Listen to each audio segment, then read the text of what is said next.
नमस्कार। धार्मिक रतन चैनल में आपका स्वागत है। जैसा कि आप जानते हैं, इस चैनल के माध्यम द्वारा हम श्री राम कथा धारावाहिक रूप में प्रस्तुत कर रहे हैं। अभी तक 12 प्रकरण हो चुके हैं और आज 13वां प्रकरण है। पिछले प्रकरण में आपने जाना था कि प्रभु श्री राम ने ताड़का वध करके उसे परम गति प्रदान की। इसके पश्चात विश्वामित्र जी राम और लक्ष्मण के साथ अपने आश्रम में आ गए। वहाँ पहुँचने पर विश्वामित्र जी ने राम लक्ष्मण को कई विद्याएं सिखाई। इनमें बला और अति बला नाम की विद्या से भूख और प्यास नहीं लगती और बल व तेज भी प्राप्त होता है।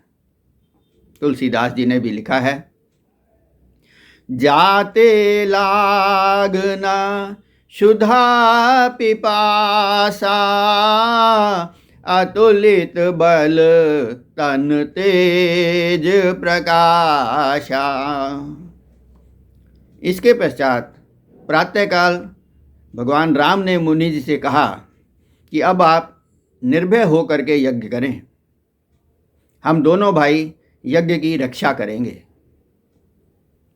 यह सुनकर विश्वामित्र जी ने अन्य मुनियों के साथ यज्ञ करना शुरू कर दिया और भगवान राम और लक्ष्मण ने यज्ञ मंडप की चारों ओर एक सुरक्षा चक्र का निर्माण कर दिया। परंतु कुछ ही समय में वहाँ पे मारीच और सुबाहु आ गए और वे बलपूर्वक उस सुरक्षा चक्र को तोड़ने लगे। तब रामचंद्र जी ने मारीच को एक तीर मारा,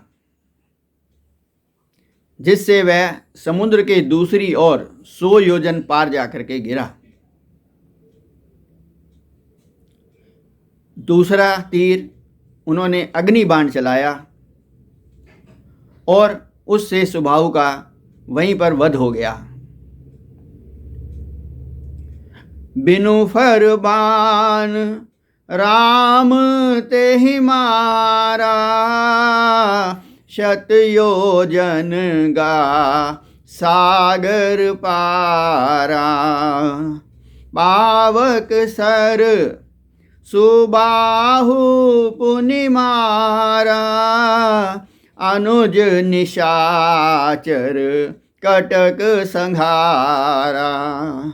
इस प्रकार राम जी ने एक बिना फर का बाण मारीच को मारा और वह 100 योजन पार समुद्र के दूसरी तरफ जाके गिरा। और फिर उन्होंने एक अग्नि बाण से सुबाहु की वहीं हत्या कर दी और लक्ष्मण जी ने बाकी सारी राक्षसी सेना को मार दिया। इस प्रकार सभी राक्षसों को उस वन से खदेड़ देने से सभी मुनि सुरक्षित हो गए और रोज निर्भय होकर यज्ञ करने लगे। विश्वामित्र जी ने राम लक्ष्मण को कई धार्मिक कथाएं सुनाई। कुछ दिन इसी भांति बीत गए। तब विश्वामित्र जी को जनकपुर से सीता जी के स्वयंवर में आशीर्वाद देने के लिए निमंत्रण मिला। मुनि ने राम और लक्ष्मण को भी साथ चलने के लिए कहा। धनुष यज्ञ सुनी रघुकुल नाथा, हर्ष चले मुनिवर के साथा। धनुष यज्ञ की बात सुनकर राम और लक्ष्मण मुनि के साथ जनकपुरी की ओर चल दिए। रास्ते में एक आश्रम दिखाई दिया जहाँ कोई नहीं रहता था। वह आश्रम बिल्कुल सुनसान था। वहाँ पर एक पत्थर की शिला पड़ी थी। राम जी ने मुनि के से इस आश्रम के बारे में पूछा तो विश्वामित्र ने बताया कि यह गौतम मुनि का आश्रम है और आजकल सुनसान पड़ा हुआ है, क्योंकि गौतम मुनि अपनी स्त्री को श्राप दे करके इस आश्रम से चले गए थे और उनकी पत्नी अहिल्या ही यहाँ पर शिला के रूप में रखी है। गौतम मुनि ने जाते समय अहिल्या को कहा था कि जब भगवान राम अपने पैर से तुम्हें छुएंगे तो तुम पुनः नारी का शरीर प्राप्त कर सकोगी।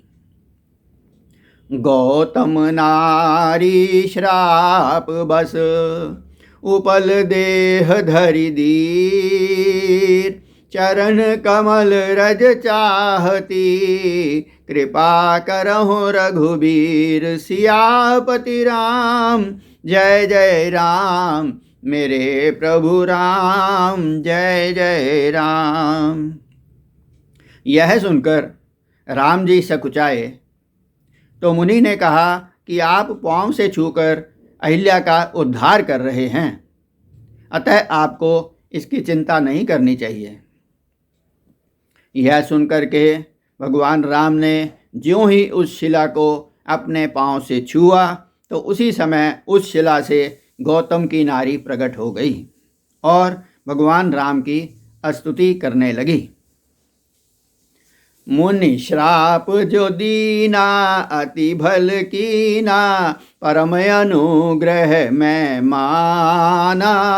देखें भरी लोचन हरि भव मोचन, यही लाभ शंकर जाना। एहि भांति सिधारी गौतम नारी, बार बार हरि चरण परी। जो अति मन भावा सो बर पावा, गई पति लोक आनंद भरी। इस प्रकार भगवान राम ने अहिल्या का उद्धार कर दिया। इसके पश्चात विश्वामित्र जी और राम और लक्ष्मण आगे बढ़ रहे हैं। आगे पहुंच करके उनको गंगा नदी दिखाई दी। गंगा की बारे में सारा विस्तृत वर्णन विश्वामित्र मुनि उन्हें करेंगे, पर वह कथा हम आपको अगले प्रकरण में सुनाएंगे। अतः आज का प्रकरण समाप्त करने से पूर्व आइए 2 मिनट के लिए भगवान का भजन कर लेते हैं। राम नाम अति मीठा है, कोई गा के देख ले। राम नाम अति मीठा है, कोई गा के देख ले। आ जाते हैं राम, कोई बुला के देख ले। आ जाते हैं राम, कोई बुला के देख ले। मन भगवान का मंदिर है, यह मैल न आने देना। मन भगवान का मंदिर है, यहाँ मैल न आने देना। हीरा जन्म अनमोल मिला, इसे व्यर्थ गवाना देना। हीरा जन्म अनमोल मिला, इसे व्यर्थ गवाना देना। शीश दिए हरि मिलते हैं, शीश दिए हरि मिलते हैं। लूटा के देख ले। आ जाते हैं राम, कोई बुला के देख ले। राम नाम अति मीठा है, कोई गा के देख ले। आ जाते हैं राम, कोई बुला के देख ले।